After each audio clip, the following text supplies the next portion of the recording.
آله وأزواجه وذرية الصحابة وأتباعه والحضرة جميع إخوانهم الأنبياء والمرسلين والشهداء الصالحين وأولياء المقربين والعاملين والمصنفين وجميع الملائكة المقربين خصوصا لمصنف هذا الكتاب الشهر الله لهم الفاتحة.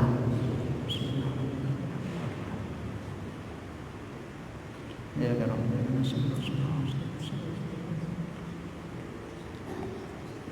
Alhamdulillah hadirin jamaah salat maghrib yang sama-sama dimuliakan Allah Subhanahu wa taala. Kita lanjutkan kajian kita masalah kajian fikih. Malam ini insyaallah kita masuk ke pembahasan baru, fasal baru, yaitu mengenai tata cara menghilangkan najis. Kaifiyah tata cara kita menghilangkan najis supaya benar. Nah, kalau cara menghilangkan najis ini kita tidak tahu, tidak bisa atau tidak benar caranya, maka otomatis nanti akan tersisa najis dalam diri kita. Jika tersisa najis dalam diri kita, terus itu kita bawa dalam ibadah, maka ibadah kita tidak akan diterima oleh Allah Subhanahu wa taala karena kita mengandung najis. Maka dalam hadis yang sering disampaikan oleh para ulama-ulama kita, para ustaz kita, zaman dulu itu ada dua orang yang dikubur. Itu ketika Nabi lewat bersama para sahabat beliau, maka di tengah ketika akan sampai ke kuburan tersebut, Nabi terdiam dan menyuruh semua para sahabat untuk diam dan mendengarkan. Maka Nabi dan sebagian sahabat dipendengarkan suara teriakan orang yang ada di dalam kubur itu lagi disiksa oleh Allah Subhanahu wa taala. Maka Rasulullah perintahkan kepada sahabat, kalian ambil dedaunan atau ranting pohon, kemudian tancapkan di atas kuburnya ini, la'alla yukhaffif, dengan harapan mudah-mudahan diringankan siksanya oleh Allah Subhanahu wa taala. Maka itu anjuran kita menaruh bunga di atas kubur itu dengan harapan diringankan siksanya orang-orang di kubur. Itu maksudnya. Kita kan lebaran itu taruh bunga. Selagi ini kata Nabi pohon ini masih basah, tidak mati, insya Allah ini orang akan diringankan siksanya di dalam kuburnya. Kalau dia orang baik akan ditambah keterangan di dalam kuburnya. Maka sahabat katakan, ya Rasulullah, kok bisa nih dua orang ini disiksa oleh Allah, apa masalahnya dulu di dunia? Maka Nabi sabdakan, yang pertama ini disiksa karena la yastabra' min baulihi, dia tidak benar cara menghilangkan najis yang ada dalam dirinya ini. Dia tidak benar cara menghilangkan najis atau hadas yang dalam dirinya. Ini kencing dia ini tidak benar.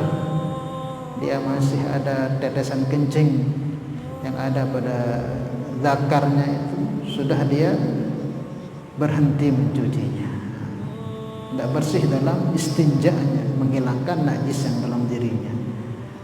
Padahal masih ada najis dalam dirinya, tapi dia tidak selesaikan karena tidak tahu caranya.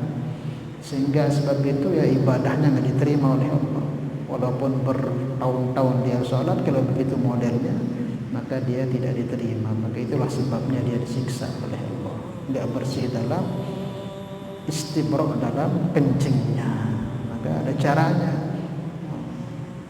supaya bersih, atau mungkin bersih kencingnya tapi kena celananya dan sebagainya. Jadi sekarang ini kan banyak itu, terutama pekerja-pekerja itu kan kadang pakai lepis, kencing berdiri, mungkin bersih di kemaluannya itu kencingnya sudah tuntas, tapi percikan itu kena ke pakaiannya, celananya.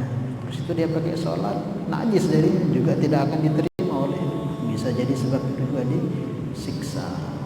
Maka dari itu pentingnya kita mengkaji tata cara kita membersihkan najis dalam diri kita, dalam pakaian kita, ataupun dalam tempat tinggal kita, ataupun rumah kita, supaya benar. Kemudian yang satunya Rasulullah kenapa? Yang satunya ini disiksa yamshi bin namimah, dia suka ngadu domba orang. Si A dia ngomong begini, si B dia ngomong begini, supaya si A dan si B ini perang, kelahi. Di suami orang dia katakan begini, di istrinya dia katakan begini, supaya bertikai, pisah dan sebagainya. Satu kampung dia katakan begini, kampungnya dia katakan begini, supaya berkelahi kampung tersebut. Nah, pengadu domba seperti ini juga sebab dia disiksa di neraka. Maka di situ pentingnya kita bagaimana benar tata cara menghilangkan najis. Faslun fi bayanin najasati wa izalatiha. Fasal membahas tentang najis dan tata cara menghilangkan najis tersebut. Wan najasatu lughatan syai'un al-mustakdziru. Yes. Najis itu secara bahasanya yaitu sesuatu yang menjijikkan. Sesuatu yang menjijikkan. Itu najis. Rata-rata yang menjijikkan itu najisnya. Apapun yang menjijikkan itu najis. Bahkan haram. Maka dalam Al-Quran ini kan hurrimat alaikumul khaba'ith, diharamkan ke atas kalian hal-hal yang khabith. Khabith itu yang kotor, jorok. Yang kotor, jorok. Islam itu bersih. Maka apa saja yang kotor, jorok itu diharamkan oleh Islam. Wa syar'an, dan secara syaratnya kullu ainin haruma tanawuluha alal itlaq. Secara syarak yaitu segala sesuatu yang haram memperolehnya atau menggunakannya secara mutlak. Sesuatu yang syariat itu melarang untuk kita gunakan, ada haram itu namanya najis. Sesuatu yang tidak boleh dipakai secara mutlak, itu namanya najis. Paham? Halal ikhtiyar, dalam keadaan normal. Nanti ada penjelasannya. Ma'as suhulati tamyiz, beserta mudah membedakan. Dan itu keadaan normal. Dan keadaan normal kan bukan karena terpaksa. Karena nanti ada sesuatu yang kita terpaksa, kita menggunakan benda najis itu diperbolehkan, tapi dalam keadaan terpaksa. Tapi kalau nggak ada masalah, kalau kita pakai benda najis, hukumnya haram.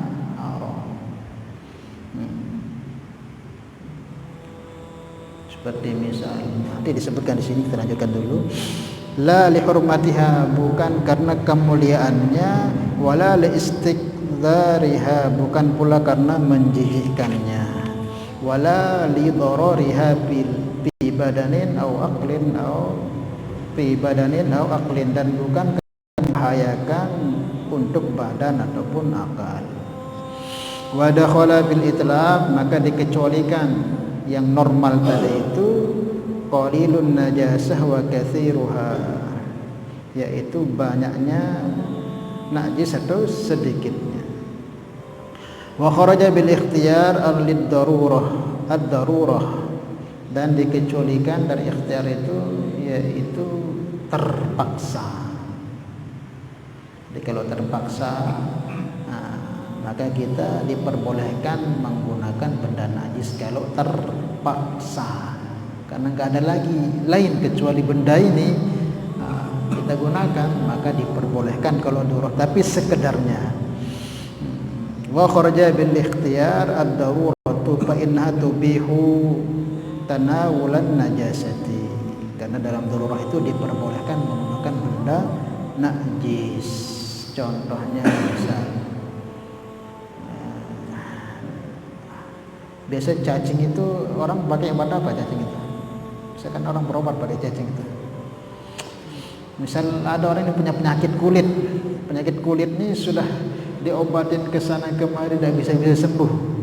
Tak bisa, sudah cari ke dokter ini tidak bisa sembuh. Ini bisa sembuh ini kalau pakai benda najis ini, cacing ini katanya. Kan cacing itu najis dimakan. Tapi syaratnya harus konsultasi ke semua dokter dulu, ini gimana. Oh ini nggak bisa sembuh Pak ini kecuali pakai benda ini ya. Bukan langsung pakai benda aja saja, harus konsultasi dulu kepada dokter, orang-orang ahli. Ini nggak bisa sembuh kecuali maka di situ diperbolehkan pakai benda najis. Paham ya? Bukan semerta-merta kita pakai itu, nggak boleh, haram. Kecuali kalau darurat. Dalam Al-Quran disebutkan illa matturirtum ilaih, kecuali kamu terpaksa menggunakannya. Babi itu kan haram. Hurrimat alaikumul maitatu waddama wa lahmal khinzir, diharamkan atas kalian itu bangkai, nanah, darah dan daging babi. Tapi kalau orang terdampar di suatu pulau misalnya, di pulau itu tidak ada belas makanan, tapi yang ditemukan di sana ada bangkai kambing. Bangkai najis enggak? Bangkai najis. Walaupun kambing kalau dia mati sendiri bangkai, jadi kecuali kalau disembelih baru halal. Bangkai ini kan haram. Hurrimat alaikumul maitah, telah diharamkan atas kalian bangkai. Kan najis, enggak boleh dimakan itu. Nah, ini orang terdampar di suatu pulau, tidak ada makanan sedikit pun kecuali ini. Maka boleh nggak dia makan? Hah? Boleh nggak? Tidak ada makanan lagi sudah. Tidak ada makanan, dicari ke sini ke sana kemudian. Cuman ini aja yang ada bangkai kambing ini. Boleh nggak dimakan? Boleh. Illa matturirtum, ini kecuali kamu dalam keadaan terpaksa ke darurat dan lagi.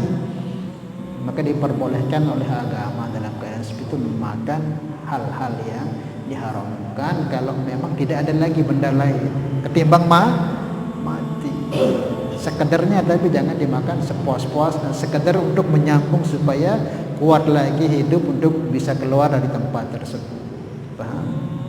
Nah, diperbolehkan makan bangkai jika memang tidak ada lagi makanan untuk menyambung hidup, atau berobat pakai benda najis dan tidak ada lagi memang obat yang halal yang bisa menyembuhkan sebab itu, maka diperbolehkan. Wa kharaja bil ikhtiyar ad-daruratu baina tubihu tanawulan najasa.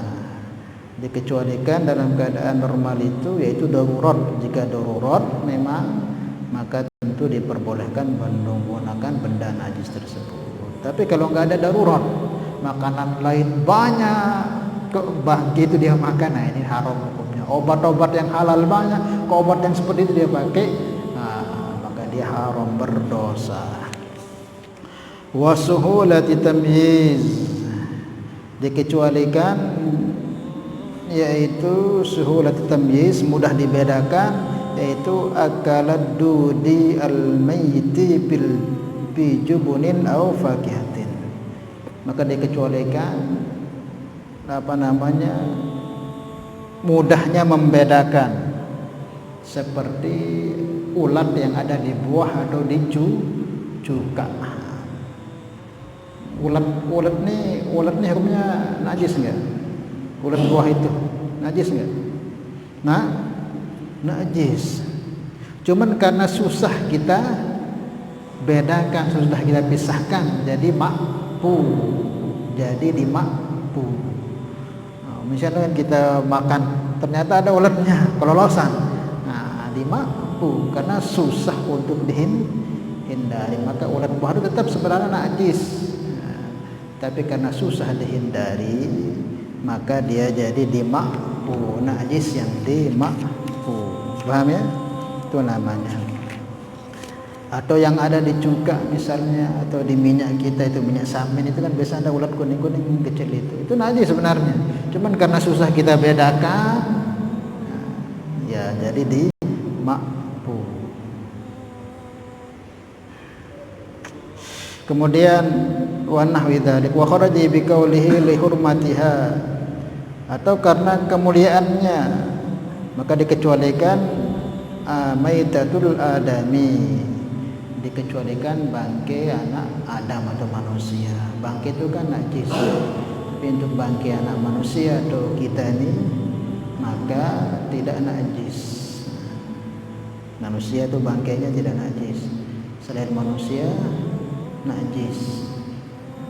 Kalau ada kambing mati ditabrak, atau kambing mati tenggelam, atau kambing jatuh di bangunan atau dinding bangunan, matinya tanpa disembelih jadi bangkai najis, tak boleh disentuh apalagi dimakan. Tapi kalau manusia bangkainya suci tapi tak boleh dimakan. Paham ya? Wa bi adam istikdzari, dan dikecualikan tidak adanya kekotoran atau menjijikkan, yaitu al-maniyu, mani. Dan disebutkan kan segala yang menjijikkan itu najis. Tapi ada yang menjijikkan tapi tidak najis, dikecualikan, yaitu mani. Mani menjijikkan enggak? Menjijikkan. Mani itu kan keluar dari tempat keluarnya kencing, menjijikkan, tetapi dia tidak najis, dikecualikan begitu. Wa nafid darar kal hajar wan nabatat. Itu sedikit penjelasannya itu. Kemudian dilanjutkan, thumma dzakara al-musannifu dhabitan lin najasati al-kharij min al-bawli wa min al-qubuli wad duburi bi qawlihi wa kullu mani'in kharaja min sabilaini najisun. Musannif menyebutkan di sini setiap sesuatu yang keluar dari dua jalan, depan ataupun belakang, dubur ataupun kubul. Dubur ini bagian depan, kemaluan bagian depan, atau dubur bagian belakang, itu semua najis hukumnya. Wa kullu mani'in, setiap perkara yang cair, kharaja min sabilain, yang keluar dari dua jalan, depan belakang, pantat atau yang depan, najisun adalah najis. Huwa sadiqun bil khuruj kal mu'tad kal bauli wal ghaid. Yang benar keluarnya tersebut, baik itu yang ada, yang umum, yang biasa keluar seperti kencing ataupun berak, itu najis. Kencing berak yang keluar najis. Ini yang umum, yang setiap hari kita itu kencing dan berak. Itu hukumnya najis. Wa bin nadiri, atau yang jarang terjadi, kedami wal qaihi. Ya, semisal ada orang kok keluar darah dari belakang pantatnya atau dari darah depannya keluar darah yang jarang terjadi, tetap juga najis. Au qaihin, ataupun nanah.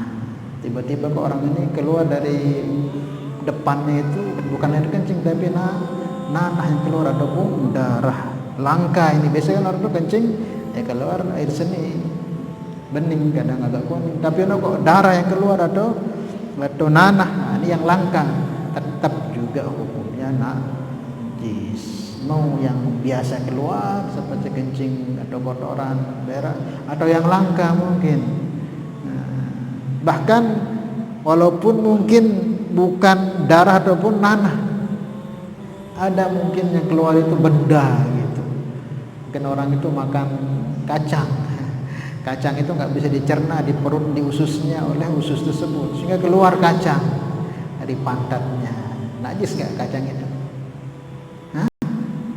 Najis nggak? Hah? Enggak najis, tapi mutanajis. Beda antara mutanajis dengan najis. Kalau najis itu memang zatnya itu najis, seperti kencing itu zatnya najis, seperti kotoran, berak itu zatnya najis, seperti darah itu zatnya najis, nanah itu zatnya najis itu. Tapi kalau mungkin kita makan tulang kedelai atau tulang kacang atau jagung, nggak dicerna oleh usus kita, nih kok keluar utuh gitu.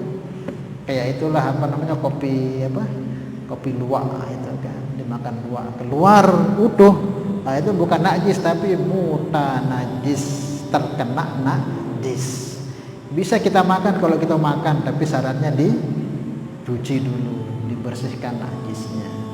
Namanya benda mutanajis itu bisa suci kalau najisnya hilang. Istilahnya dia bukan najis, dia suci cuman bercampur najis. Macam kacang yang ikut keluar di kotoran kita, atau mungkin benda misal, mungkin kita ketelan ada cincin istri kita main terus terkena ketelan, keluar dengan tinja kita. Bisa nggak kita ambil? Bisa, yang mana eman mas. Cuci aja, dia itu najis bukan najis, ambil cuci ya sudah suci jadinya, hilangkan kotorannya. Jangan nggak diambil nanti diambil orang. Itu bukan najis tapi muta najis. Makanya kopi luwak hukumnya gimana? Karena keluar dari pantat luwak itu halal atau haram?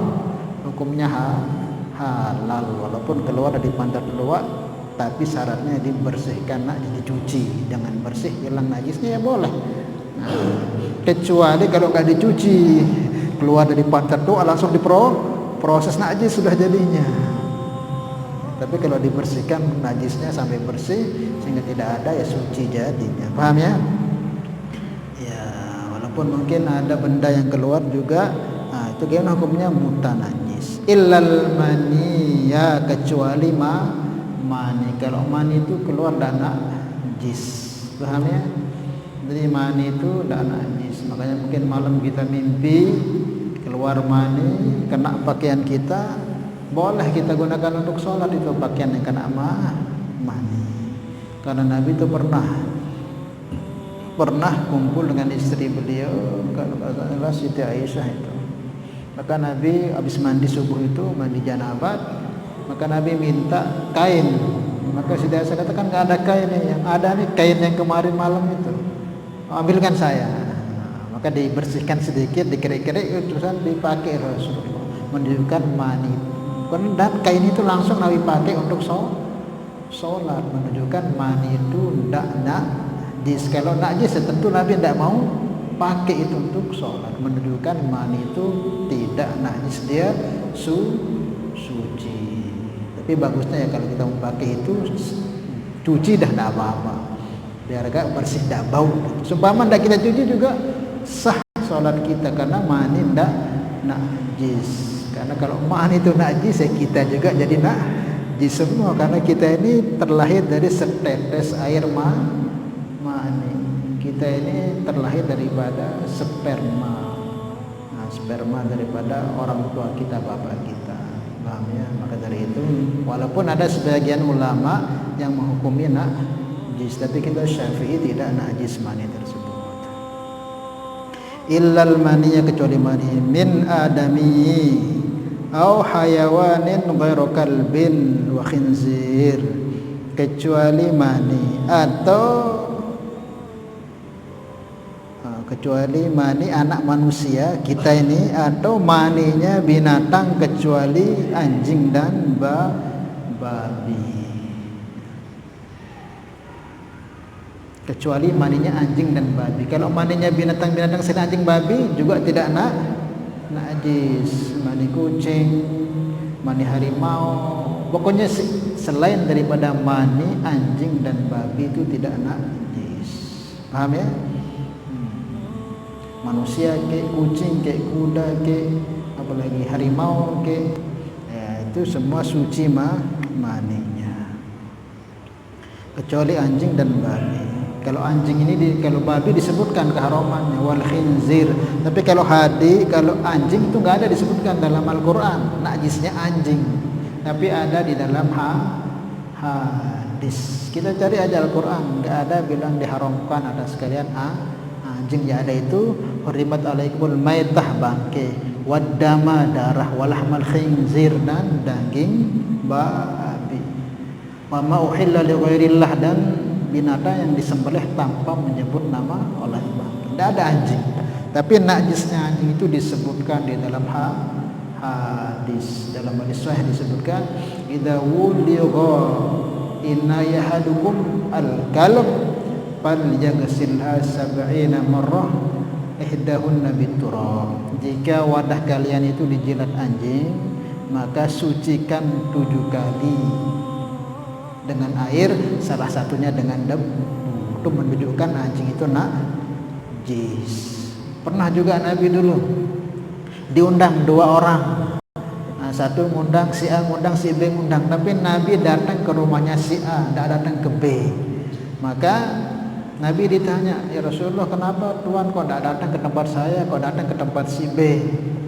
Nabi sabdakan, kalau si B itu di rumahnya ada kucing. kucing itu suci. Kalau di rumahmu tuh ada anjing, dan Nabi gak sebut najis anjing itu. Dan di rumahmu ada anjing. Nah, aku datang di rumah yang ada kucing karena kucing itu suci. Nah, makanya dari pendapat ini Imam Malik itu gak menganggap anjing itu najis. Nah, karena Nabi gak mengatakan di rumahmu itu ada kucing suci dan di rumahmu aku tidak datang karena ada anjing najis. Nah, tidak disebut najis. Maka Imam Malik katakan Nabi nggak mengatakan najis, cuman di rumahmu ada anjing.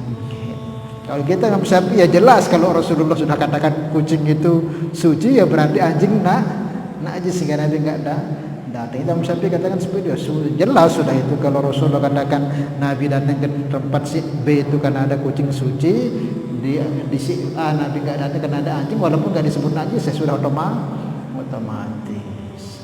Maka Imam Malik itu walaupun beliau nggak katakan anjing itu najis bukanlah Allah, tapi tetap kalau ada wadah yang dijilat anjing tetap dibasuh 7 kali, salah satu dengan debu. Sama saja sebenarnya, sama saja. Kalau kita jelas anjing babi itu najisnya bukan kecil tapi besar, bukanlah Allah. Tidak cukup kita pakai air, tapi dengan air 7 kali, salah satunya dicampur dengan debu baru suci gitu. Kemudian wa ma tawallada minhuma aw min ahadihima, atau apa saja yang terlahir dari anjing dan babi atau salah satu dari keduanya.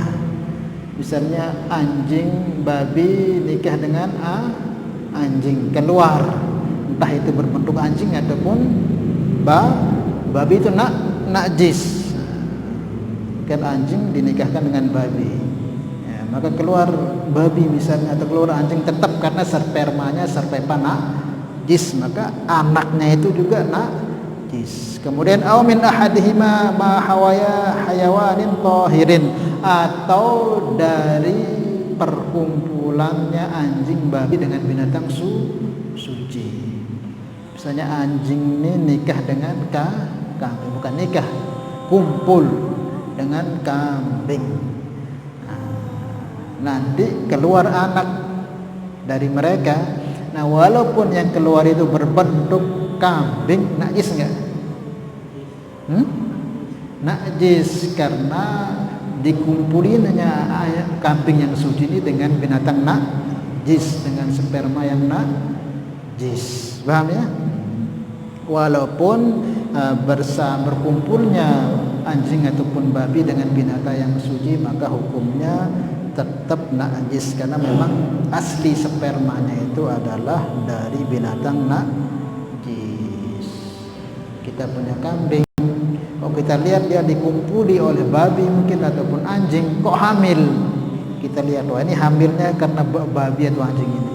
Kok keluar berbentuk kambing, murni nggak ada mirip anjing apa, nah, tetap dihukumnya najis karena terlahir dari binatang najis, sperma binatang najis. Paham ya? Wa kharaja biman'in ad-dudu, dan dikecualikan dari benda cair yang keluar dari depan belakang itu, yaitu dud. Dud itu ulat, biah. Jadi biah itu enggak najis. Dulu kita kan kecil atau anak-anak kita itu sering keluar biah, itu enggak najis itu. Wa kullu mutasallibin la tahiluhu al-maidatu, dan setiap benda yang keras yang tidak bisa dicerna oleh perut kita itu tidak najis. Mungkin kita makan kacang kayak tadi itu penjelasan, cacing keluar dari pantat kita enggak najis, cacing itu enggak najis dia. Dan juga mau kita apakan juga cacing, kita buang aja. Tetapi statusnya enggak najis, sama kayak mani. Najis tidak bisa dimakan, tidak najis tapi tidak bisa dimakan. Atau benda atau makanan yang tidak bisa dicerna oleh perut kita, kita makan kacang-kacangan, tapi keluarnya utuh kacang, nah itu tidak najis, itu falaisa binajasin bal mutanajisun, dia bukan najis, benda yang keras yang tidak bisa dicerna oleh usus kita itu dia tidak najis, bal mutanajis, akan tetapi dia mutanajis, dia suci tapi kecampuran benda najis. Yathuru bil ghusli. Nah, yang mutanajis itu benda yang tidak bisa dicerna perut itu bisa suci dengan yathuru bil ghusli, dengan kita mencucinya. Suci. Wallahu a'lam bishawab. Sebanyak ini. Cukup insyaallah ya. Bisa kita lanjutkan. Jadi seperti itu.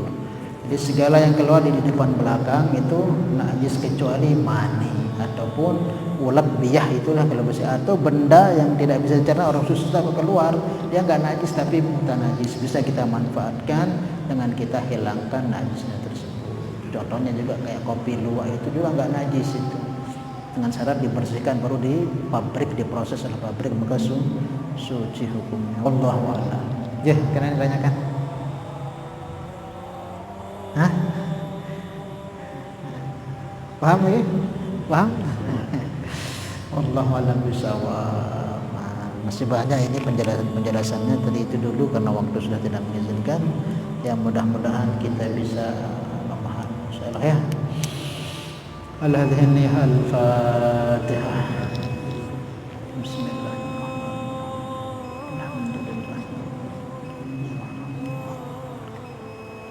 Ya kan Allah, ya kan astagfirullah, suratul mustaqim, suratul salatullah, salamullah ala taha rasulillah, salatullah